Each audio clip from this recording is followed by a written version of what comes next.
I made the argument there are two types of artists: Gordon Ramsay, Jay-Z, LeBron, where there's artistic interpretation or artistic talent, but they're very good businessmen. They can compartmentalize. And then there's the artist on the other side who is just all artist and cancels the tour and sues Ticketmaster and is, it can struggle with bandmates. And then there's, the other side. There's two types of artists. And that LeBron is very much in the Gordon Ramsay, Jay-Z, Bono, Mick Jagger. I'm not a businessman, I'm a Yeah. businessman. Kevin Durant is sort of the wandering artist, independent to a fault. It's not about championships, it's about being the best you. And I don't, and in a way, I think he somewhat tanked his career because at 30, there was an argument he was better than LeBron. And now he's viewed as somebody who just can make baskets and that's about it. Um, where do you, how do you, because I really love watching KD and I think he's such a unique all time player. I've argued if you did a one on one tournament in league history, I'd take him over Michael. I think he's unstoppable at 6'11, just literally Yep. unstoppable. Michael would miss just, if it was make it, take it, Mike would miss once and Durant would just keep scoring. How do you view Durant? Yeah. Durant is one of the greatest offensive players in the history of the sport, like a true basketball genius in terms of putting the ball in the hole, right? That's the objective of the game.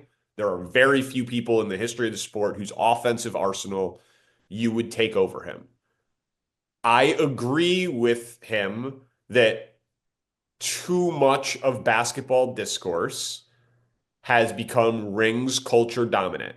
That we talk basketball basically three ways. We talk about rings and championships, transactions, trades, free agency, guys forcing their way out, the disgruntled superstar, and then the social media drama beef stuff.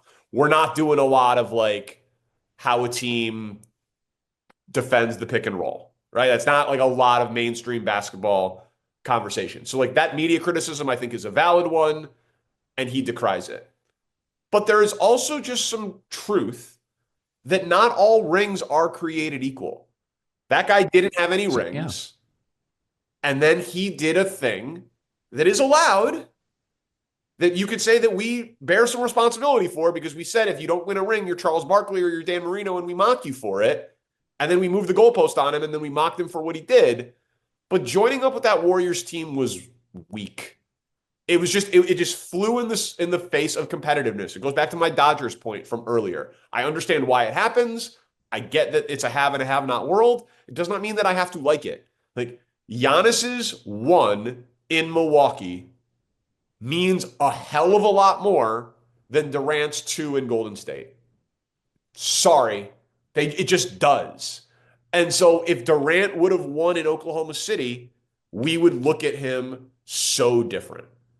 Even if he just had the one, we would look at him as Joker or Giannis, these guys that were singular entity forces of nature who didn't have the institutional advantage of the historic franchise and the warm weather market and the free agent destination and built the team the quote unquote right way. And his legacy would be beyond reproach. It'd be perfect if he would have won in Oklahoma City. But as soon as he went to Golden State and won these titles that felt cheap and that they flew in the face of competitive spirit, tanked his legacy. Okay, he would hate that phrase, but I can't really have a problem with it because it was a move that just flew in the face of competitiveness. It didn't feel Okay, but it let me didn't throw feel this. fair. Let me be a devil's advocate. Sorry to interrupt this great video, but please remember to like and subscribe. Thank you. Now back to the video. Does it feel fair?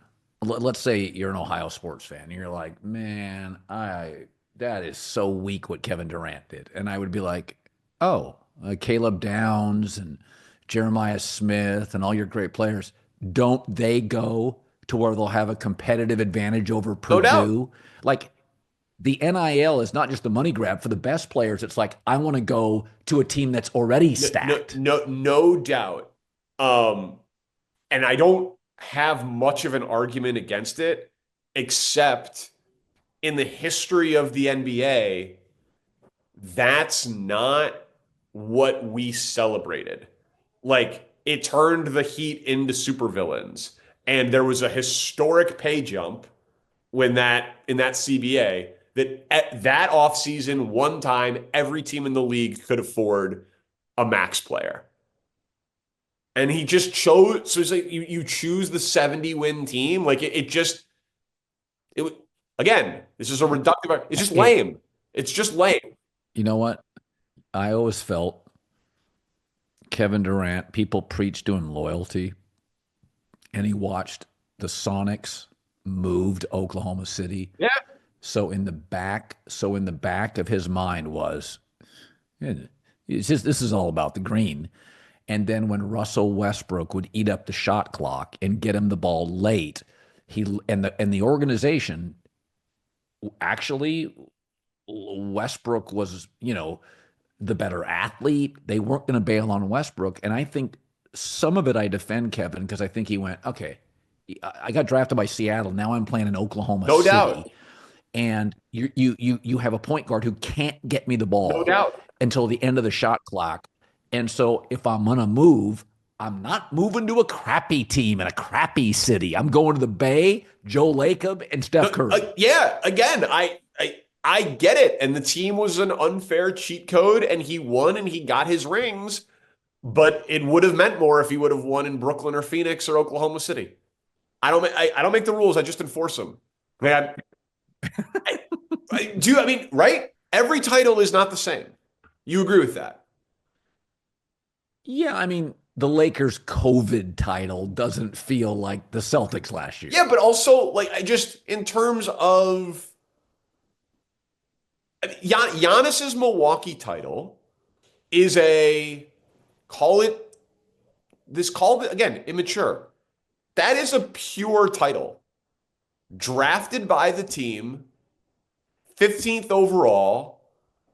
Chris Yes. Middleton is the running mate, and he has one of the three greatest Game 7, championship closeout performances ever in NBA history, where he drops 50 and he wins a title. That one thing is more sports pure than LeBron and the Heat. Doesn't mean LeBron and the Heat isn't a better team. Doesn't mean it wasn't more exciting. Doesn't mean it wasn't better business. Doesn't mean I would not want to go to South Beach and play with my friends. But like Giannis's title in Milwaukee is just, it's special. It just means a little bit more in history. Joker's in Denver. It just means a little bit more. I, I That's just, it fair. just, I just, I think we all kind of know that. We just, we don't like to admit it. It doesn't feel fair, but we all, Well, that's we just, why we just know I it to be think, true. yeah, I think if the Knicks won, being able to make a deal and really steal Jalen Yeah, Brunson is, and then make a deal, a risky deal to get Carl Anthony Towns, and then Mikal Bridges and give up a lot. I do think like the Knicks title would. I don't think they match up well with Boston at all. Boston offensively just attacks Carl Anthony Towns and definitely. Brunson. But I think one of the reasons that the Knicks are so likable is that, Carl Anthony Towns has had a lot of failures and Jalen Brunson's a Nova guy, a second rounder. I think there is value to, there are certain teams that are much easier to root for. And I don't think the Heatles or most Laker teams are terribly easy to root for. LeBron's Cleveland title means more than his LA Yes. title or his Miami titles. We Yes. all we all Clearly. know that. We all just know that to be true. And there's a reason for it.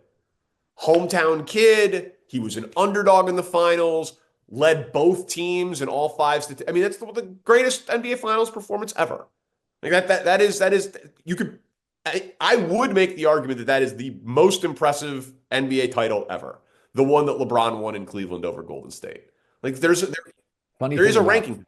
funny thing the funny thing about that final, the 6 of those games were blowouts, and then Game 7 was Game 7 magical. was magical. It's like Game 7 was magical. it's like an average movie with a great 12 minutes to cap No it doubt, off. but the accomplishment, like what the trophy It was represented, was amazing. like, holy shit. Like he went home, he won as an underdog, he beat the super team, he led in all 5 categories. The game 7, it Oh, it's was great. unbelievable. It's one of the greatest things I've ever seen in sports. Danny Parkins, breakfast ball.